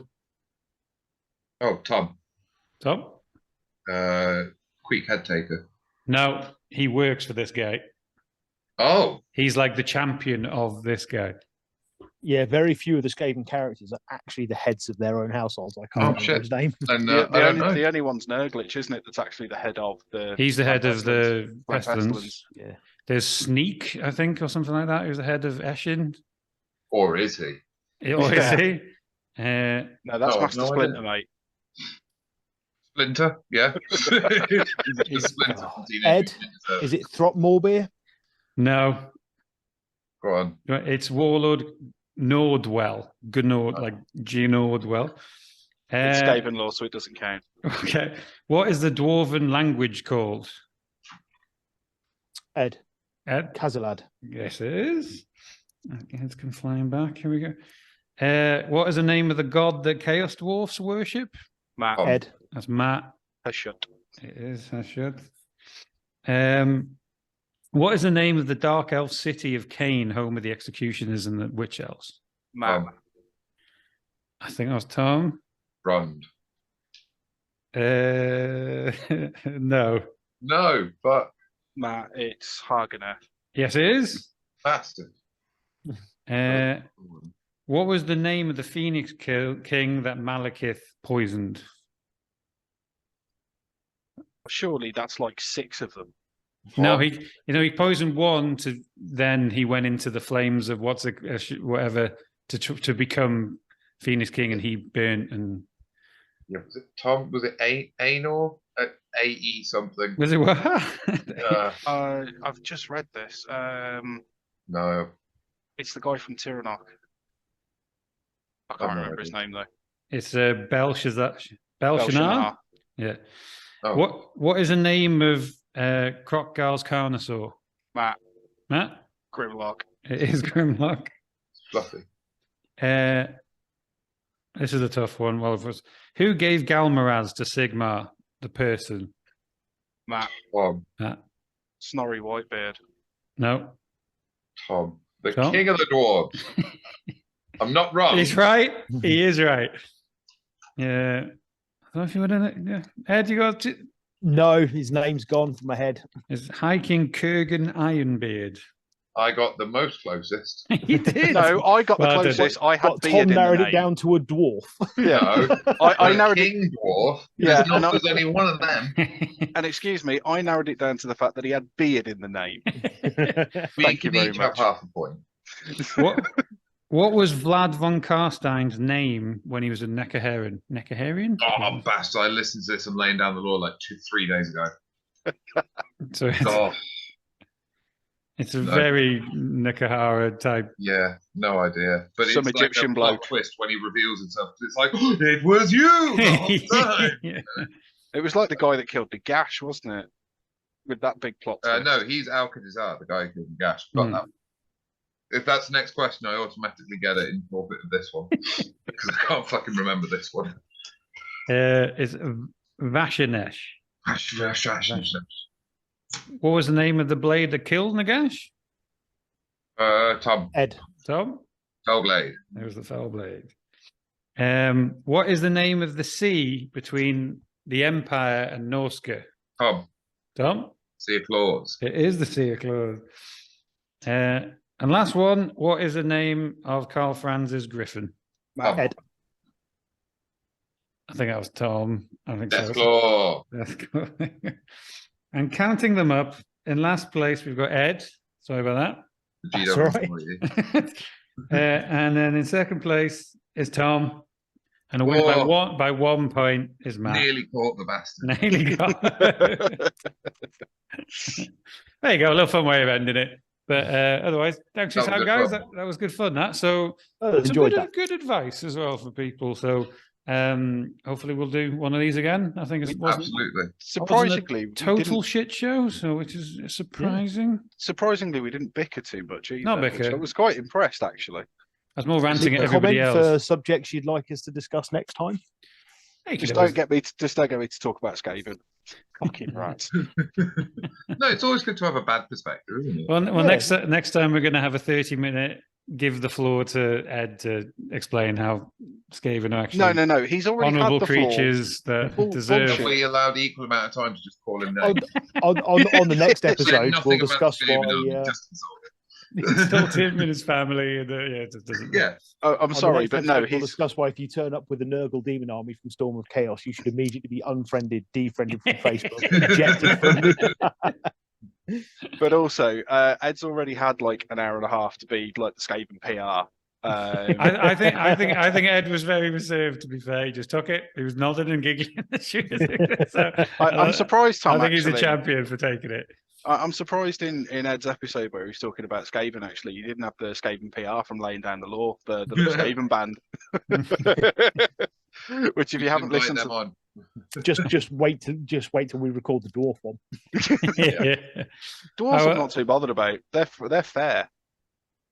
Well, thanks very much, guys. I'll do it. That's all. And, Thanks very much, Dave. It's been a pleasure. Thank Yeah, it's you. been fun, Thank you Dave. for listening. See you in a bit. Well, thanks for watching the episode, guys. Please remember to twat that subscribe button so we can keep sending you lots of useless content. I mean, lots of really helpful content for Warhammer players in the future. What's that, Tobias? Goblins? Shall we give them steel, boy? Steel. Ah, so handsome.